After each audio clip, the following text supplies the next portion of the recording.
अवश्य है, किंतु हम पता लगा ही लेंगे कि वो कौन है, कहां से आया है और क्यों आया है। चलो बुढ़िया, चलो आगे बढ़ो। आज मदद करती हो उसे। चल बुढ़िया।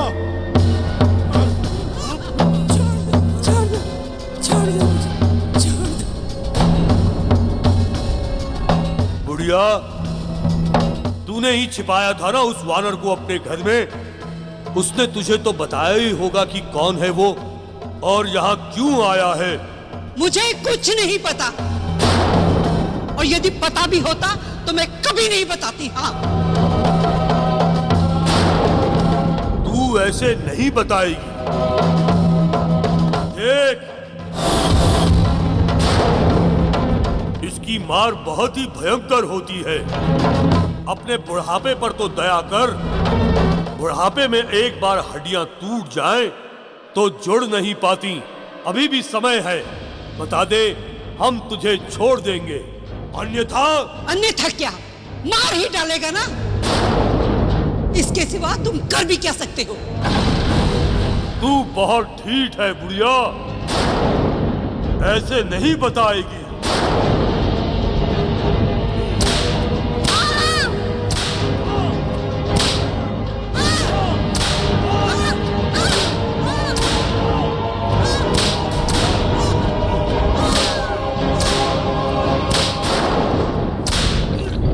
रुक जाओ।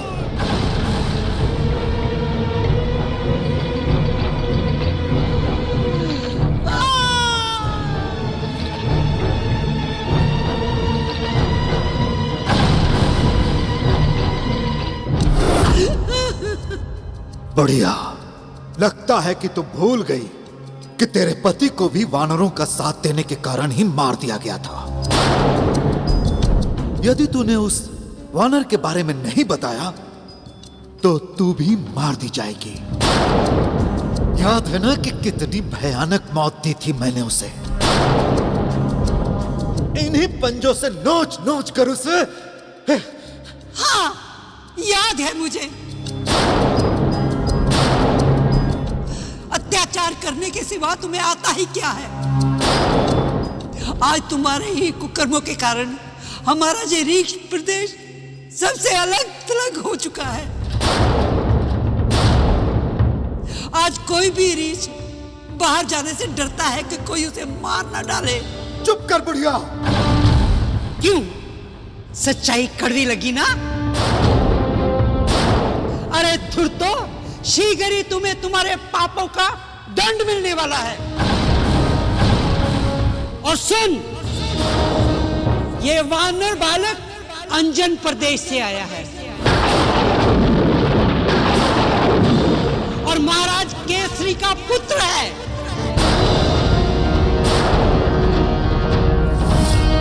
ये वानर बालक अंजन प्रदेश से आया है और महाराज केसरी का पुत्र है। ये वानर बालक अंजन प्रदेश से आया है और महाराज केसरी का पुत्र है, और तुम इसका कुछ नहीं बिगाड़ सकते।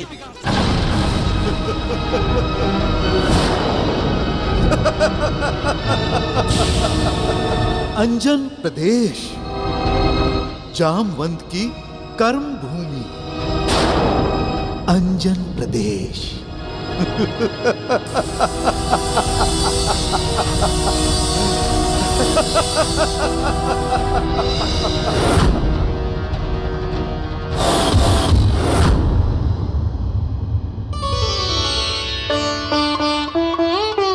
आओ मारुति, भोजन करो।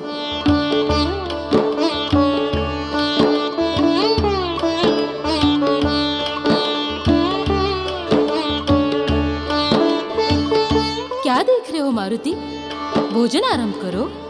मैं अपनी प्यारी काकी को देख रहा हूँ। कितने प्रेम से आपने मेरे लिए भोजन बनाया है और कितने अपनेपन से भोजन परोसा है, जैसे मेरी माँ करती है।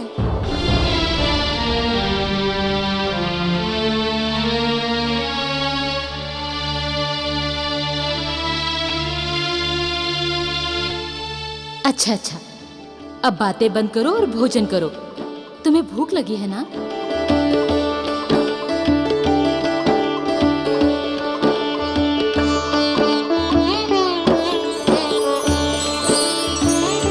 बहुत ही मधुर भोजन है। काकी ने बड़े मन से इसे इसलिए बनाया है कि मैं जामवन काका के पास से आया हूँ। अतः ये तो सत्य है कि अब भी काकी के मन का प्रेम काका के प्रति कम नहीं हुआ है। फिर काका और काकी के बीच ऐसा क्या हुआ कि काकी ने स्वयं को काका से दूर कर लिया? क्या हुआ मारुति? तुम्हें भोजन अच्छा नहीं लग रहा क्या? नहीं नहीं काकी, भोजन तो बहुत अच्छा है, बस काका की याद आ गई थी।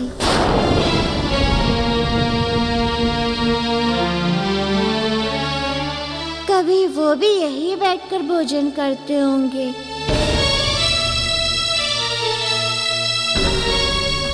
बातें बंद और भोजन करो। अवश्य ही किसी ने षड्यंत्र करके जामवंत काका को फंसा दिया और काकी के साथ पूरा रीछ प्रदेश उन्हें देशद्रोही समझ बैठा। लगता है कि वानरों और रीछों में शत्रुता कराना भी इसी षड्यंत्र का हिस्सा था, किंतु कौन कर सकता है ऐसा?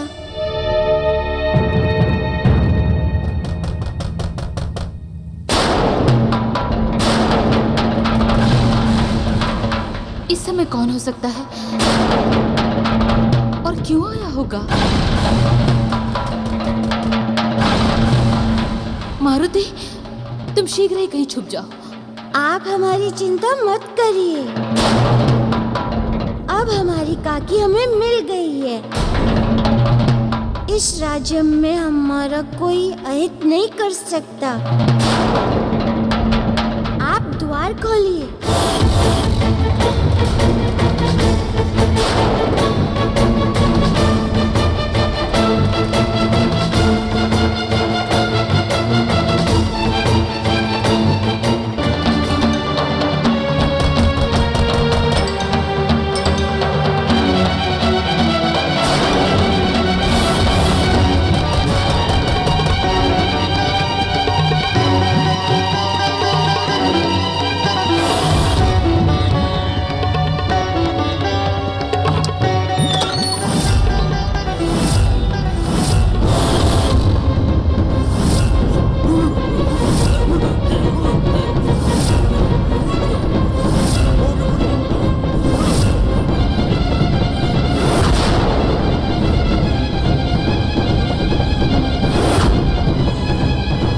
मंत्री, ये कोई मंदिर या धर्मशाला नहीं है जो बिना पूछे अंदर चले आ रहे हो।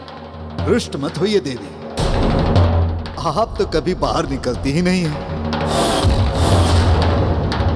आपके दर्शनों की बहुत इच्छा हो रही थी, सो चला आया। हमें तो आपकी सुरक्षा की चिंता लगी हुई है। आप तो जानती ही हैं, वानरों और रीछों में शत्रुता है और यहाँ एक वानर घुस आया है।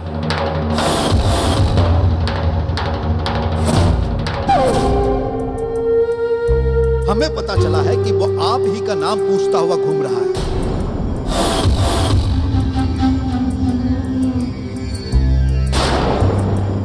आपको किसी तरह की हानि ना पहुंचा दे, बस इसीलिए हम। तुम्हें हमारी चिंता करने की आवश्यकता नहीं है मंत्री।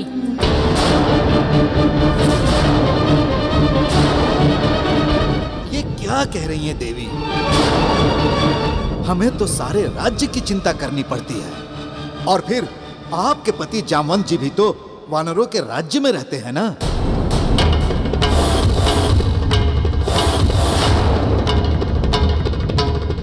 हो सकता है उन्हीं का कोई गुप्त संदेश आया हो आपके लिए।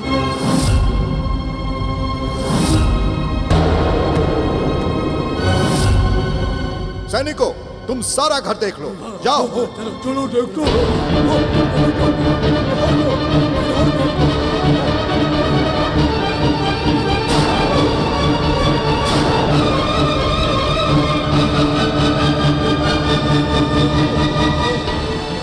हो सकता है वो वानर यहीं कहीं छुपा हो।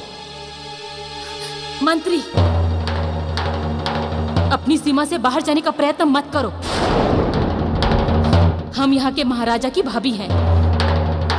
भाभी जी, हम तो केवल राज्य के प्रति अपना कर्तव्य निभा रहे हैं और राज्य के शत्रुओं का नाश करना हमारा प्रथम कर्तव्य है। भाभी जी,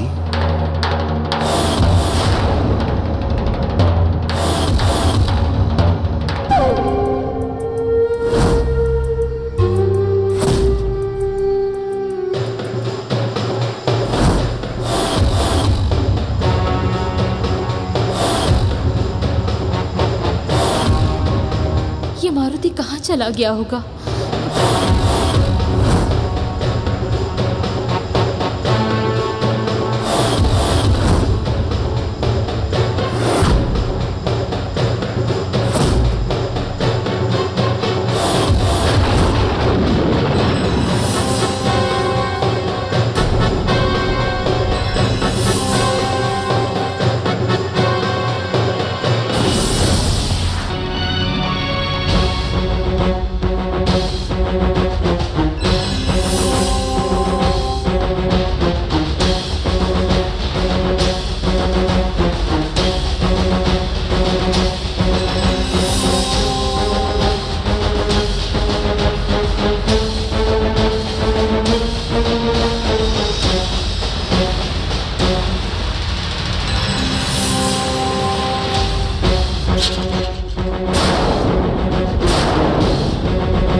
मंत्री जी, हमने सब जगह देख लिया किंतु हमें कोई नहीं मिला। किंतु मुझे तो लगता है कि कोई है यहां।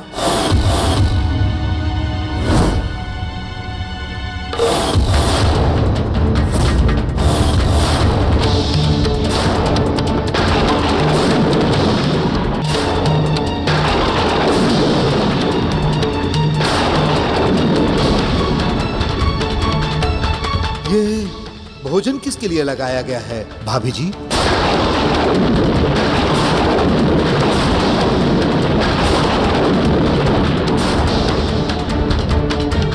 ये भोजन मैं कर रही थी। आप जाइए यहाँ से। जाता हूं, रुष्ट मत होइए। सेनापति, हमें लगता है देवी का घर असुरक्षित है। इनकी सुरक्षा को ध्यान में रखते हुए इनके घर के बाहर सैनिकों का पहरा लगवा दो।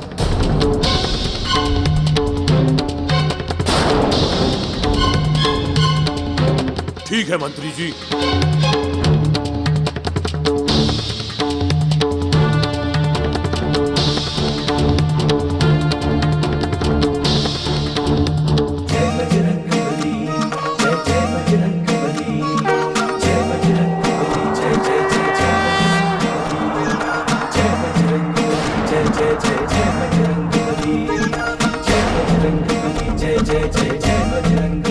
मारुति,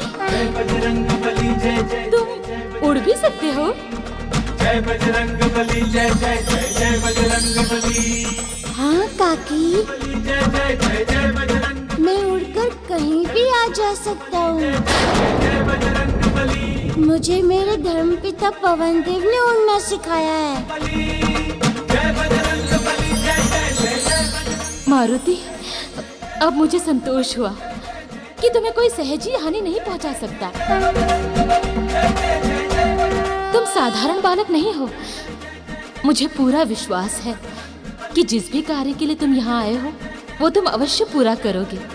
अवश्य काकी, बस आपका आशीर्वाद बना रहे।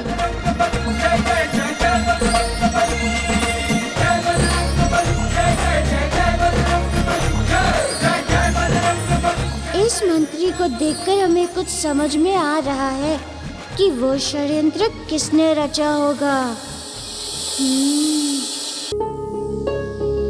मारुति को गए बहुत समय हो गया है। कहीं वो किसी संकट में तो नहीं फंस गया? सच कहूं पुत्र, तो अब मुझे भी चिंता होने लगी है। बहुत अधिक चिंता करने की आवश्यकता नहीं है। आपको तो ज्ञात ही है कि मारुति को जब भी कभी देर होती है तब किसी न किसी समस्या का समाधान अवश्य ही होता है। किंतु संकट तो सब समाप्त हो चुके। पिताजी, मारुति जाने से पहले आपको कुछ बता कर गया है? नहीं पुत्र, उसने ऐसा तो कुछ नहीं कहा, किंतु मुझे तो अपने राज्य की दिशाओं का ज्ञान नहीं है। मैं आपको बताता हूं। इस शगन वन के दक्षिण की ओर है ऋष प्रदेश। ये संपूर्ण क्षेत्र रीछों का है। नाना जी, फिर महाबली काका भी यहीं के होंगे। हाँ हाँ पुत्र, जामवन जी इसी रीछ प्रदेश के हैं। हाँ हाँ, आप लोग आइए मेरे साथ। मैं आप लोगों को कुछ दिखाना चाहता हूं। आइए।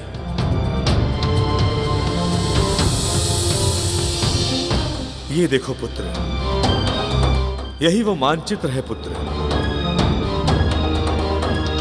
जो मैंने उस दिन मारुति के आग्रह करने पर उसे दिखाया था। इस मानचित्र पर बने इस रीछ प्रदेश में मारुति विशेष अभिरुचि दिखा रहा था। मैंने उसे बताया भी था कि इस रीछ प्रदेश में रीछों का राज है और हमारे जामवन जी भी वहीं के रहने वाले हैं।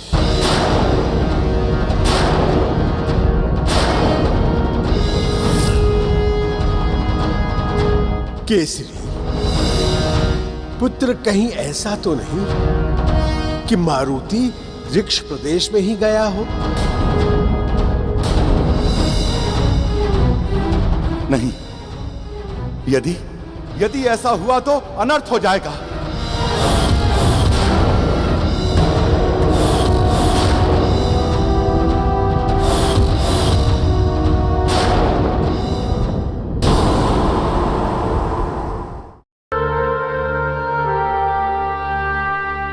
मारुति, सच्चाई क्या है ये तो मैं भी नहीं जानती,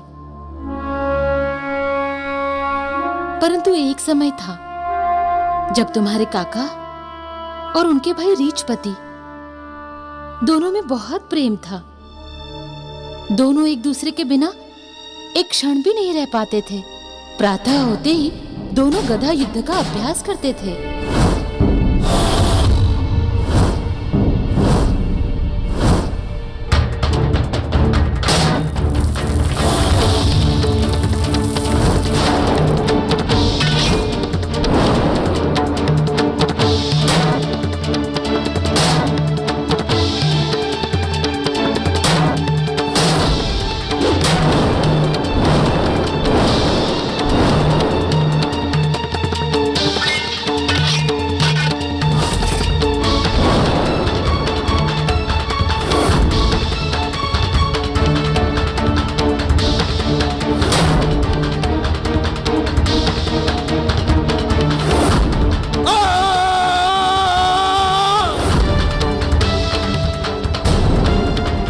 कर रहे हो जामवन भैया?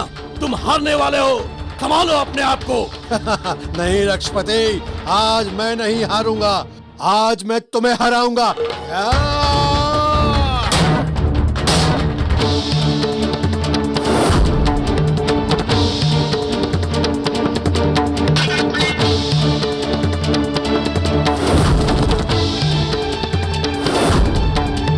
देखा, मैंने कहा था ना, अब तुम संभलो, नहीं तो हार जाओगे।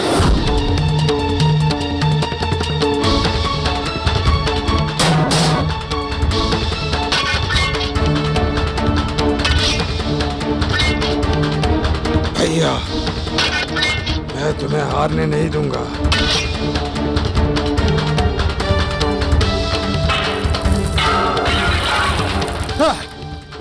ये ठीक नहीं है रक्षपति, तुमने जानबूझकर गदा फेंका है। ये तो ठीक नहीं है। आज मैं जीतने वाला था। जामुन भैया, तुमने सच में आज हमें हरा दिया है। ये तो कोई बात नहीं हुई रक्षपति। तुम हर दिन मुझे जिताने के लिए जानबूझकर हार जाते हो। एक दिन मैं तुम्हें अवश्य हराऊंगा।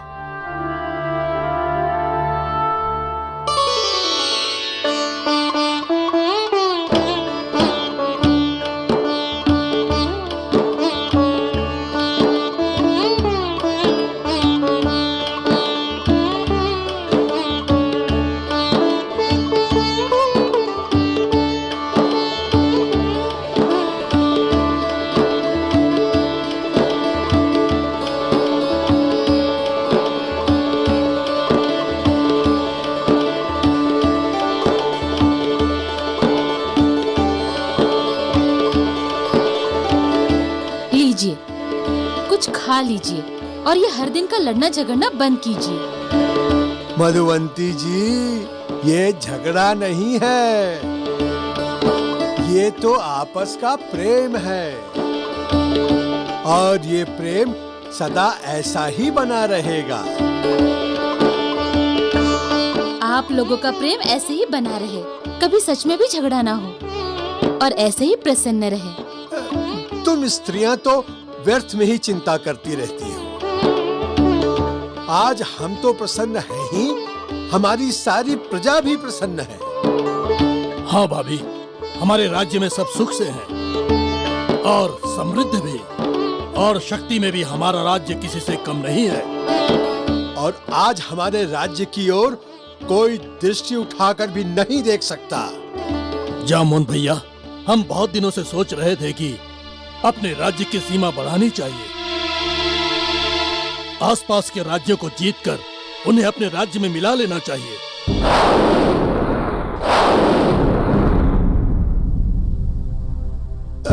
रक्षपति, ये अनुचित है। ईश्वर ने अगर हमें शक्ति दी है तो उसका प्रयोग हमें दूसरे की सहायता और मानवता के कल्याण के लिए करना चाहिए। किसी को कष्ट पहुंचाने के लिए नहीं। भैया, अच्छा राजा वही होता है जो अपने राज्य की सीमाओं का विस्तार करता है। इतिहास उसी राजा को याद रखता है जो अपने राज्य की पताका को दूर दूर तक फहराता है। किंतु रक्षपति, इसके लिए न जाने कितने निर्दोषों को अपने प्राणों की आहुति देनी पड़ेगी। प्रजा को न जाने कितनी हानि उठानी पड़ेगी। ईश्वर ने हमें जितना दिया है वही पर्याप्त है। इसके लिए हमें ईश्वर का धन्यवाद करना चाहिए। महाराज की जय हो। क्या हुआ मंत्री जी, आप एकाएक यहाँ? कोई विशेष कार्य है? हाँ महाराज, एक बुरा समाचार है।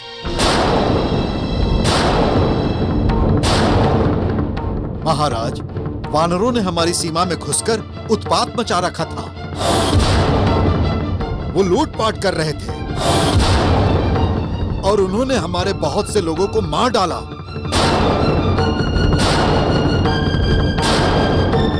इसीलिए महाराज, हमने उन सभी वानरों को पकड़कर बंदी बना लिया है। हाँ? वानर उत्पाती होते हैं, किंतु इनका साहस इतना बढ़ गया कि हमारी प्रजा को मारे। अब इनको दंड देना ही पड़ेगा। चलो।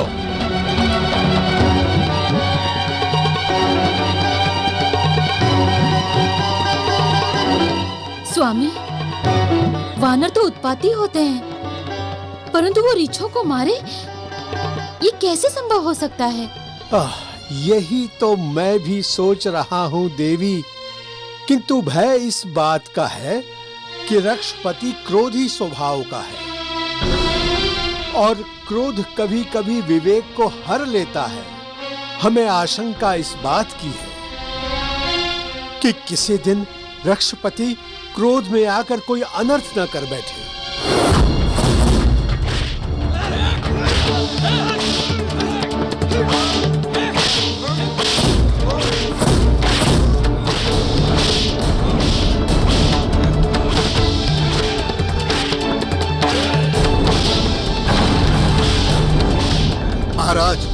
ये ही है वो दुष्ट वानर जिन्होंने राज्य में उत्पात मचा रखा है। सीमा पर रहने वाली प्रजा त्राही त्राही कर उठी है महाराज। नहीं महाराज, हमने कुछ नहीं किया, हम पर दया करो, हमें मत मारो। नहीं महाराज, नहीं महाराज।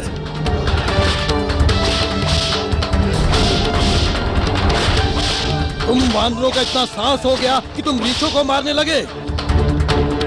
मंत्री, हमारा आदेश है कि इन वानरों को मृत्यु दंड दे दिया जाए, जिससे कि भविष्य में कोई और वानर हमारे राज्य में घुसने का साहस न कर पाए। नहीं नहीं महाराज, ऐसा मत कीजिए, हमें मत मारिए महाराज। नहीं नहीं, हमें मत मारिए, हमें मत मारो। रुक जाओ, रुक जाओ।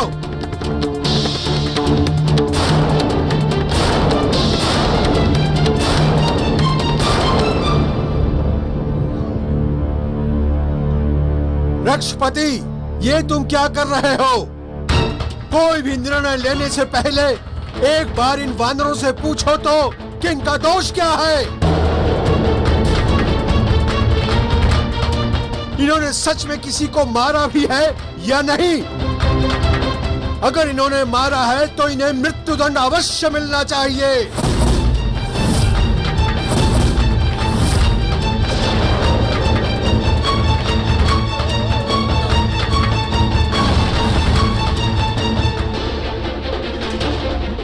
महाराज, अब ये अपने मुंह से क्यों कहेंगे कि इन्होंने किसी को मारा है?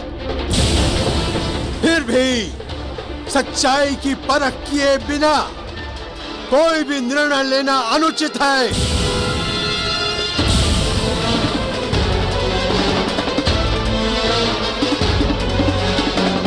वानरों, सत्य बताओ, क्यों तुम्हें बंदी बनाया गया है?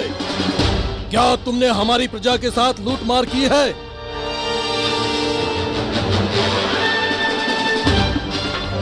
नहीं महाराज, हमने कुछ नहीं किया, हमें क्षमा कर दो। तो सत्य क्या है? महाराज, हम वानर तो आपकी सीमा के निकट एक वन में फल आदि तोड़ रहे थे, तभी आपके सैनिकों ने आकर हमें बंदी बना लिया महाराज।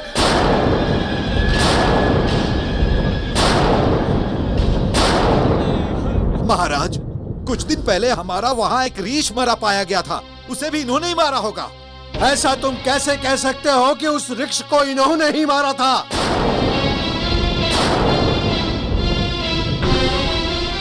ये वानर तो हमारे राज्य सीमा से भी बाहर थे, किसी को मार भी नहीं रहे थे।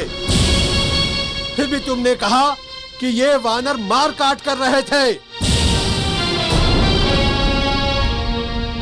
वृक्षपति, अगर इन वानरों को आप मारने का दंड देंगे तो कल वानर भी वृक्षों को मारेंगे और फिर वानरों और वृक्षों में शत्रुता बढ़ती ही जाएगी।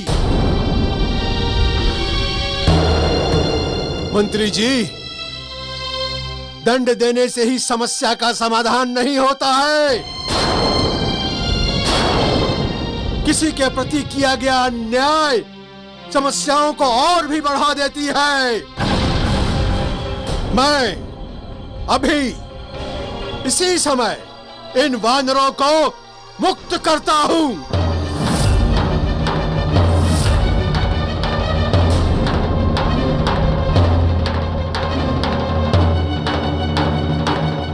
जाओ, तुम लोग अपने प्रदेश में जाओ, जाओ, जाओ।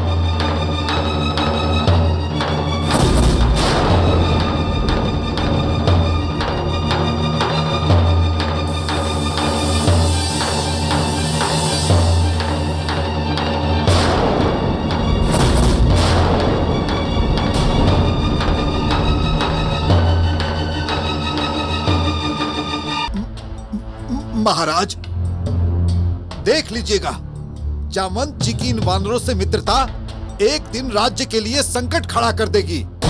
ये सभी वानर राज्य की सीमा के आसपास मंडराते रहते हैं। यदि आज इन्हें दंड दे दिया जाता तो कोई भी हमारी सीमा के निकट आने का दुस्साहस नहीं करता महाराज। किंतु अब अब तो निर्भीक होकर राज्य की सीमा के आसपास आते जाते रहेंगे। ये भी हो सकता है महाराज कि एक दिन हमारे राज्य पर आक्रमण करके आपके सिंहासन को छीन ले।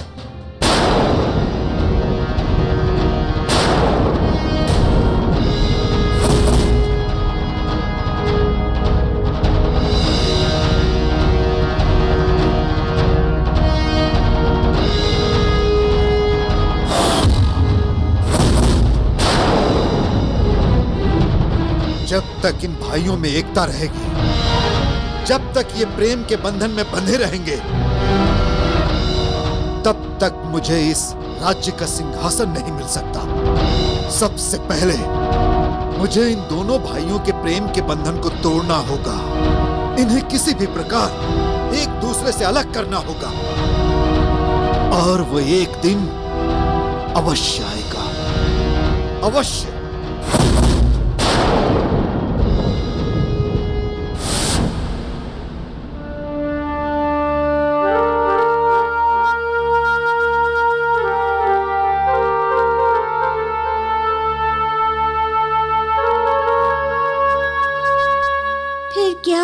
काकी, क्या वो वानर जीवित लौट पाए? वो वानर तो बच गए मारुति, किंतु मंत्री मन ही मन में तुम्हारे काका से बैर रखने लगा। उसने रीछपति को इनके विरुद्ध उकसाना आरंभ किया और दोनों भाइयों के विचारों में मतभेद होते चले गए। किंतु काका तो उचित ही कह रहे थे कि प्रेम और सहृदयता ही प्राणी को महान बनाता है। मारुति, शक्ति के मत के समक्ष प्रेम और सहायता का कोई मोल नहीं होता। रीछपति क्रोधी होने के साथ साथ महत्वाकांक्षी भी हैं, और मंत्री ने उनकी महत्वाकांक्षा को और भी बढ़ा दिया, जिससे वो अपने राज्य का विस्तार करने के लिए उतावले हो गए, और दोनों भाइयों का अपनापन और प्रेम रीछपति की महत्वाकांक्षा की बलि चढ़ गया। जामवंत भैया, तुम्हारे प्रेम और भाईचारे के प्रवचन सुनते सुनते बहुत समय नष्ट कर दिया है हमने। शक्ति है हमारे पास, महाबली है हम, हमें अपनी सीमाओं का विस्तार करना ही चाहिए। रक्षपति, हमें अपने पड़ोसियों से मित्रता ही रखनी चाहिए। हमारा धर्म भी हमें हिंसा करना नहीं सिखाता है। बस बहुत हो गई सत्य धर्म मेलजोल की बातें। इन सब बातों से आश्रम चलाए जाते हैं, राज्य नहीं। राजनीति में पहला पाठ पढ़ाया जाता है कि एक अच्छा राजा वही होता है जो अपनी सीमाओं का विस्तार करे। इसीलिए अच्छा होगा भैया कि तुम हमारे कार्य में हस्तक्षेप ना करो। ये कैसी बातें कर रहे हो रक्षपति? ये अनुचित है। हिंसा से कोई भी सुखी नहीं रह सकता है। अगर तुम किसी राज्य पर आक्रमण करोगे तो वो भी तुम्हारे साथ युद्ध करेगा।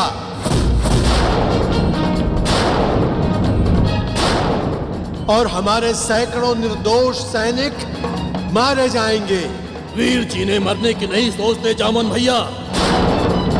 हमें कायरता का पाठ मत पढ़ाइए। हम राजा हैं, और जिस राजा का वो उतना ही महान राजा कहलाता है।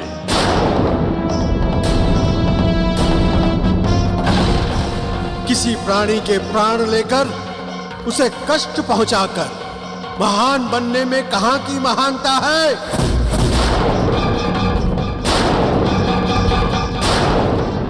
मानवता, प्रेम और सहृदयता से ही प्राणी महान बनता है। भैया, हम राजा हैं, और राजकाज हम अपनी इच्छा के अनुसार ही चलाएंगे। तो फिर ठीक है रक्षपति, यदि तुम यहाँ के राजा हो तो हम भी यहाँ के राजा के भाई हैं। आज हम भी ये वचन देते हैं कि जब तक यहाँ रहेंगे कोई भी ऐसा कार्य नहीं होने देंगे जिससे किसी भी प्राणी का कोई अहित हो।